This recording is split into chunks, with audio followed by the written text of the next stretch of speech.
¿Qué tal? Gracias por estar con nosotros, gente de CN13 Noticias, y vamos a estar impulsando una serie de entrevistas con los funcionarios de la administración estatal, quienes nos estarán platicando sobre las acciones que se han estado emprendiendo durante estos 6 años de gobierno. Y en esta ocasión me encuentro en el Instituto de Migración y Enlace Internacional, en donde vamos a platicar con el titular de esta área, Enrique Malacara Martínez, y a quien doy la bienvenida. ¿Qué tal? ¿Cómo estás? Muy bien, Miguel, muchas gracias por esta oportunidad y agradecerte desde luego a ti y a CN13 siempre por estar al pendiente de los temas más importantes en el caso del Instituto, de la comunidad binacional y de los temas migratorios en general. Y precisamente hemos visto que en esta administración has tenido acercamiento con la comunidad de San Luis Potosí, que está en Estados Unidos, y que has emprendido una serie de acciones y trabajos con esta comunidad, aunque estés aquí en San Luis Potosí, pero se ha trabajado con ellos. Así es, Miguel. De hecho, una de las funciones principales de este instituto, de esta dependencia, es ser un vínculo con nuestra diáspora, con nuestros connacionales, prácticamente en cualquier parte del mundo que ellos se encuentren, con las potosinas y con los potosinos, y desde luego con sus familias. Sabemos que el tema migratorio, pues bueno, y a últimas fechas suele ser un tema muy complejo, en donde prácticamente tienes que tener comunicación a diario y en todo momento, no solo con nuestra diáspora, con nuestros connacionales, sino también con las autoridades diplomáticas que se encuentran en los demás países en el exterior, ¿no? Consulados, embajadas, porque bueno, a muchas de las ocasiones ellos son quienes notifican de las necesidades que tienen nuestros connacionales, desde simples cartas de identidad que les sirven para tramitar una matrícula consular, un pasaporte, que son, en el caso de Estados Unidos, pues documentos muy importantes de identidad. Debemos recordar que mucha de nuestra población en algunas situaciones carece de documentos migratorios, es decir, no tienen algún documento que les permita acreditar una ciudadanía, una residencia. Tú sabes que hemos vivido, y ustedes saben lo complejo que fue la relación en algún momento dado, específicamente en el tema migratorio. Yo puedo decirte con el presidente Trump, donde había una actitud xenófoba, donde había una actitud compleja hacia la migración irregular, pero también momentos complejos en los últimos años del presidente Obama por este tema tan alto, tan elevado de deportaciones que se hacían, no solo de mexicanos, de mucho migrante irregular que estaba en Estados Unidos. Y hoy con una nueva relación con el presidente Biden, que se ofrece todo un tema de ciertas reformas migratorias que desde luego podrían beneficiar a 11 millones de connacionales, pero también situaciones complejas como la migración en tránsito de personas que pretenden llegar a Estados Unidos y que por nuestra condición geográfica, pues también este tránsito internacional desde luego representa retos, ¿no?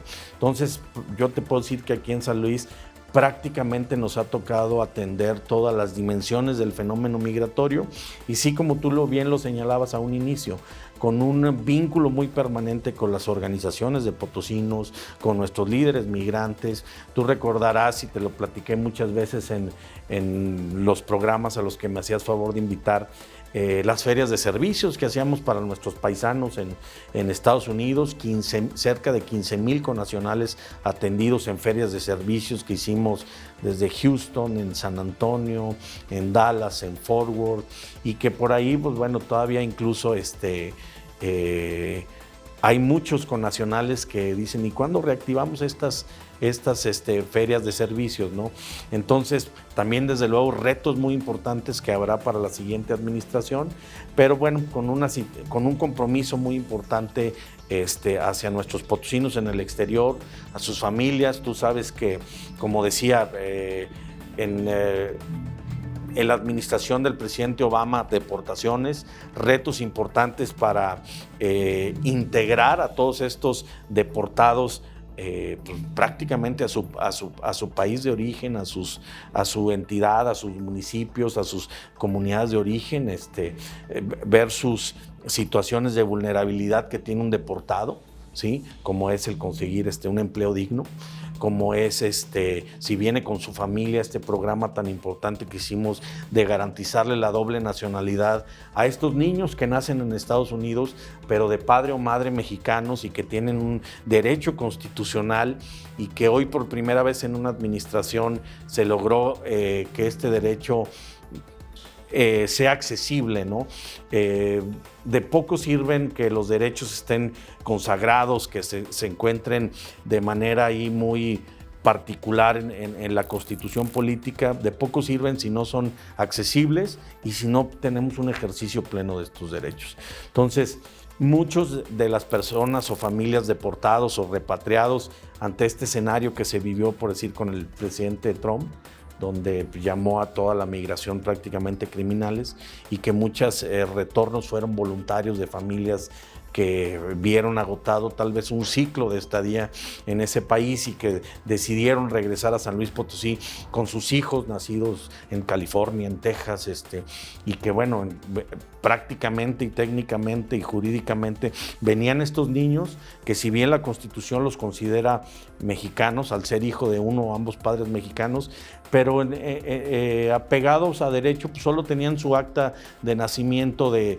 Texas, de California, de Illinois, etcétera, ¿no? Entonces nos dimos a la tarea de poder garantizarles esta doble nacionalidad, sin menoscabo de su nacionalidad de origen, que es de los Estados Unidos de América, y se les hizo todo este procedimiento de inscripción de sus actas de nacimiento y de poderles otorgar esta garantía constitucional. Ahora, ¿tienes el dato de cuántos potosinos hay en Estados Unidos? Mira, tenemos un cálculo. Luego, la migración irregular, es decir, aquella migración que prácticamente no tiene un documento. Luego nuestros paisanos ahí hasta se andan escondiendo de los censos, claro, lados, pero calculamos que hay hasta de 600 a 700 mil potosinos de primera, segunda y tercera generación, es decir, hijos de potosinos ya nacidos en Estados Unidos y nietos de potosinos nacidos también, nietos de potosinos nacidos ahí en Estados Unidos. Entonces, pues bueno, es una diáspora muy importante y que, insisto, como tú lo señalabas desde un inicio, ¿no? Requieren servicios, que requieren documentos de identidad, cosas tan sencillas como y porque es un día a día aquí en la oficina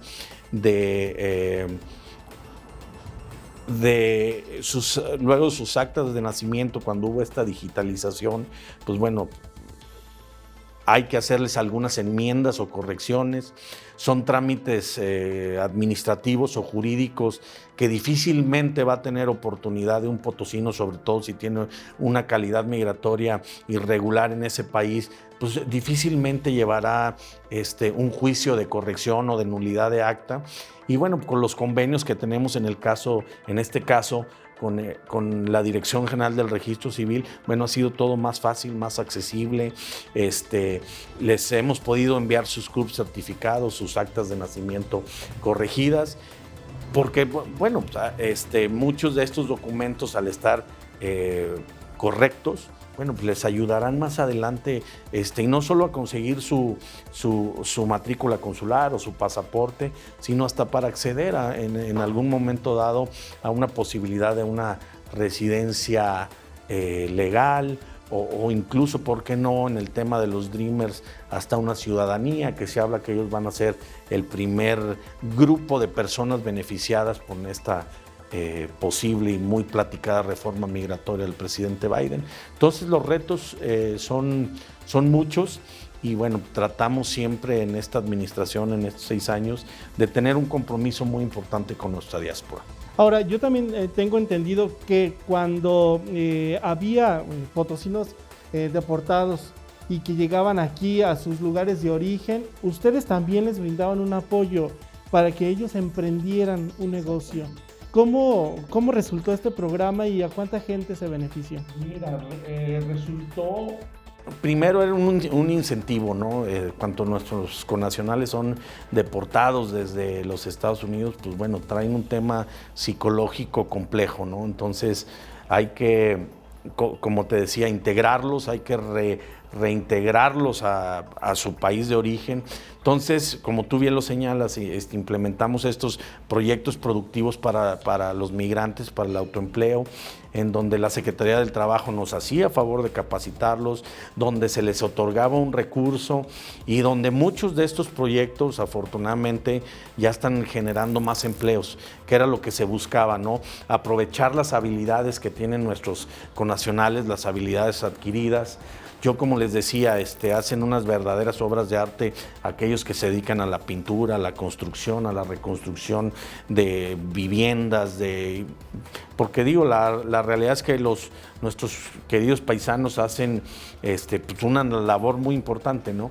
Entonces, aquí nos dimos a la tarea de revisar bien su perfil, sus capacidades, insisto, de capacitarlos, de cómo se pone un negocio, de también las autoridades en los municipios, bueno, fueron un gran apoyo las y los presidentes municipales y desde luego los enlaces que les facilitaron todo este proceso de vinculación con nosotros y sobre todo de darle seguimiento, ¿no?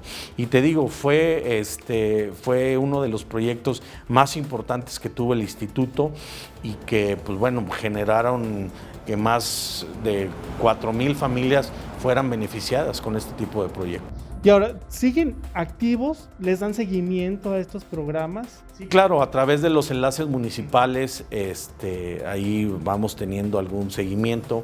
Algunos de ellos han pedido la continuación de estos proyectos productivos para el autoempleo. Lamentablemente, pues bueno, a nivel federal esa partida prácticamente fue suspendida. Esperemos sea una medida ahí temporal, pero insisto, a través de la Secretaría del Trabajo lo seguimos vinculando para estos espacios laborales y, ¿por qué no?, algunos proyectos productivos que se siguen dando a través de las dependencias que tienen un poquito mayor presupuesto que nosotros. Ahora, durante también esta administración veíamos mucho el trabajo que hacían con estas caravanas de migrantes que venían a San Luis Potosí y luego retornaban. Es que, a ver, si tú lo recordarás, nos toca atender tradicionalmente en Semana Santa, en verano y sobre todo en diciembre nuestros paisanos que vienen desde Estados Unidos, algunos otros de Canadá y que vienen a visitar a sus familias, a sus municipios y comunidades de origen, ¿verdad? Entonces, hacíamos, como tú bien lo señalas, todo un protocolo y todo un procedimiento de recibirlos, de que nuestras carreteras estuvieran seguras, donde pues bueno, los cuerpos de seguridad pues en todo momento estuvieran atentos a ofrecer orientación, atención, un trabajo que se hace con el Instituto Nacional de Migración a través de aquel programa muy, muy bonito, Bienvenido Paisano, ahora Héroes Paisanos. Y también fue una de las satisfacciones que tuvimos porque hubo caravanas donde recibimos más de 5,000 personas que partíamos aquí de Laredo, Texas y veníamos prácticamente entregando gente desde Matehuala y luego había una incisión hacia Río Verde, luego otros a la capital, Soledad. Entonces, prácticamente, bueno, pues ahorita la pandemia ha obligado a reconfigurar todas estas estrategias de atención, pero sí, te digo, cada año por lo menos en estas caravanas de paisanos, recibíamos de entre 4,000 y 5,000 personas. Y nos tocó atender las otras caravanas, las que venían desde Centroamérica tratando de buscar llegar a alguna frontera con Estados Unidos. ¿Te acuerdas aquellas caminatas muy famosas que se dieron por ahí a finales del 2018, principios de 2019, y que todos fueron retos, ¿no? Y que afortunadamente de todos y cada uno de ellos salimos bien librados de cada situación, ¿no? Si bien, pues bueno, un hecho inédito, yo creo que a nivel mundial, estas caminatas de migrantes provenientes desde Centroamérica, pues era algo que yo te puedo decir que pocos gobiernos estuvieron preparados, o que la gran mayoría de los gobiernos se vieron o incluso nos vimos rebasados. Pero bueno, siempre la filosofía del instituto, del gobierno del estado, fue atender de manera humanitaria a todas estas personas en situación de movilidad, porque pues, nunca hay que dejar de ver que son personas vulnerables. Tú te acordarás que en estas caravanas de migrantes centroamericanos pues venían mujeres embarazadas, niñas, niños, adultos mayores, y se hizo un muy buen ejercicio. Te acordarás ahí en las instalaciones de la feria, en donde recibimos más de 5,000 personas. Entonces, insisto, retos muy importantes, porque teníamos caravanas de las que vienen del norte con los paisanos a San Luis Potosí, pero también las que vinieron desde Centroamérica. Entonces, insisto, siempre el objetivo fue atender de la mejor manera a las personas. Las ferias que organizaban en Estados Unidos, hablas de servicios, pero ¿cuáles eran los servicios que más demanda tenían y qué impacto tenían en la población? Fíjate que, bueno, servicios prácticamente se acercaban los connacionales, se ofrecía ahora sí que una amplia variedad de servicios, porque incluso a estas ferias en Estados Unidos nos acompañaba el registro civil, tema de enmiendas, temas de entrega de actas de nacimiento, de CURP, que si bien los hacen los consulados, pero bueno, los consulados nos decían, a ver, nos vienen a ayudar mucho, porque aunque están aquí una semana o 8 o 10 días, pues bueno, nos aligeran un poquito pues la carga que tienen también los consulados, ¿no? Entonces, desde las actas de nacimiento, desde los CURP, la corrección, que es muy importante, estas enmiendas, llevábamos a la Secretaría de Finanzas con el tema de sus licencias de conducir. Hay estados como California que a las personas migrantes, aunque estén irregulares, sí les dan actas sí les dan sus licencias de conducir, pero estados como Texas, si no tienes una calidad migratoria regular, no te entregan tu licencia de conducir. Entonces, por eso nuestras ferias fueron en Texas, porque además de que se concentra una diáspora muy importante de potosinas y de potosinos, pues bueno, es uno de los estados que no otorgan estas licencias de conducir a migrantes irregulares, ¿no? Entonces, también había una gran demanda de estas licencias, porque uno de los principales temas también de deportación de personas irregulares es por no tener una licencia. No tener una identificación. Una licencia para conducir, porque cuando te paran en un freeway, en una carretera, y no demuestras tu capacidad para conducir, inclusive se hacen sujetos de una deportación, ¿no? Entonces, por eso la importancia de tener todas estas ferias de servicios en Estados Unidos.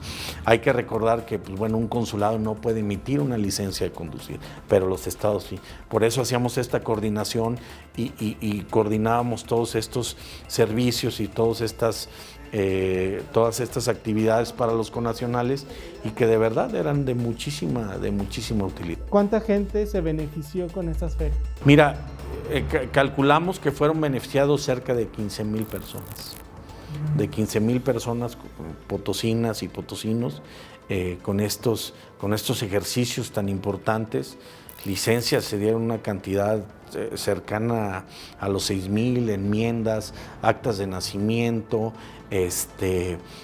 algunos trámites especiales con los consulados. Siempre contábamos con la visita de los cónsules titulares, en el caso de Dallas, en el caso de Houston, en San Antonio, y bueno, pues era un contacto muy importante con nuestros clubes de migrantes, con nuestros líderes migrantes, y siempre había ese espacio para poder platicar y comentar de situaciones específicas que tenía, pues bueno, cada persona, ¿no? Familiares en situación de detención, deportaciones, temas importantes como registros extemporáneos en los consulados que se podían hacer de personas apátridas, personas que se fueron muy chiquitas de aquí de San Luis Potosí, de cualquier municipio, que llegan a Estados Unidos pero no tienen un documento, no los habían registrado, ¿sí? Entonces esa función la empezó a hacer los consulados, ahí se hizo una modificación y todo ese tipo de políticas públicas, de acciones que, insisto, son de gran utilidad para nuestros connacionales. Ahora, también uno de los temas que ustedes monitoreaban mucho, que vigilaban mucho, era el arribo de las remesas a San Luis Potosí. En ese tema, ¿cómo está San Luis Potosí y cómo están los municipios que reciben todas estas remesas? Porque muchos de estos recursos llegan y se generan obras en estos lugares. Así es. Mira, decirte que bueno, las remesas tienen años siendo una fuente de ingreso muy importante para el país. No es un logro de ningún gobierno, es un compromiso importante de los connacionales que tienen para con sus familias en su país de origen. Y bueno, pues San Luis Potosí, desde el 2017 superamos la barrera de los $1,000 millones. El año pasado recibimos algo así como 1,430 millones de dólares en remesas, pero bueno, con un crecimiento muy importante que se ha dado en este 2021 y con la proyección de que podemos llegar a los 1,450 o hasta los 1,500 millones de dólares en el concepto de remesas. Municipios con tradición migratoria muy importante como Matehuala, Río Verde, segundo y tercer lugar, y la capital de San Luis Potosí en primer lugar, con una concentración casi del 25% en el tema de remesas, y que, como tú bien lo señalabas, ¿no? Estas remesas vienen a ser un motor de la economía muy importante en aquellos lugares, pues bueno, donde no... donde los espacios laborales tal vez se encuentran lejanos, o tal vez hay municipios donde su población son adultos mayores, que ya su capacidad laboral se encuentra hasta cierto punto limitada, y vienen a hacer ese sustituto de este ingreso por concepto laboral, y vienen, insisto, a ser grandes motores de la economía de las regiones de nuestro estado. Pues ahí está toda esta información. Agradezco mucho a Enrique Malacara Martínez por darnos esta entrevista y que seguramente alguna enseñanza que te haya dejado estar en esta dirección. No, es que enseñanzas hubo muchísimas, Miguel, te digo, como la satisfacción de que algún connacional, algún potosino que no tenía ningún documento de identidad y que le envías tú una carta de identidad y que luego te habla con un tal agradecimiento y que te dice, oye, pues bueno, ya en el consulado me dieron mi matrícula consular, me dieron mi pasaporte, ya voy a poder registrarles la doble nacionalidad a mis hijos. Y también como situaciones que también fueron retos muy importantes, porque, a ver, bueno, aparte se dio esta situación, por decir, los potosinos fallecidos por la pandemia en Estados Unidos, y que también fue un reto la repatriación, y que son situaciones muy dolorosas para la familia, para un padre, para una madre el perder a su hijo, para un hermano perder a su hermano, a su hermana. Entonces, digo, enseñanzas muy importantes, ¿no? Ver a los niños migrantes no acompañados, todo un reto también muy importante que se asumió con mucha responsabilidad por parte del DIF, el contexto de la Casa del Migrante, cómo la sociedad civil es solidaria. Yo creo que las enseñanzas quedan muchos, y los retos a la siguiente administración también van a ser muchos. Pues ahí está. Muchísimas gracias, Enrique, por esta entrevista, y seguramente por ahí nos vamos a seguir viendo. Así es. Un gusto siempre estar con ustedes, y agradecerte, Miguel, en lo particular a CN13, que siempre nos dieron la oportunidad y hubo la apertura para estar informando a nuestros connacionales que los ven en Estados Unidos y a todos estos solicitantes de los servicios que aquí se ofrecen. Muchísimas gracias y muchísimas gracias a ustedes. Estamos en contacto con más entrevistas.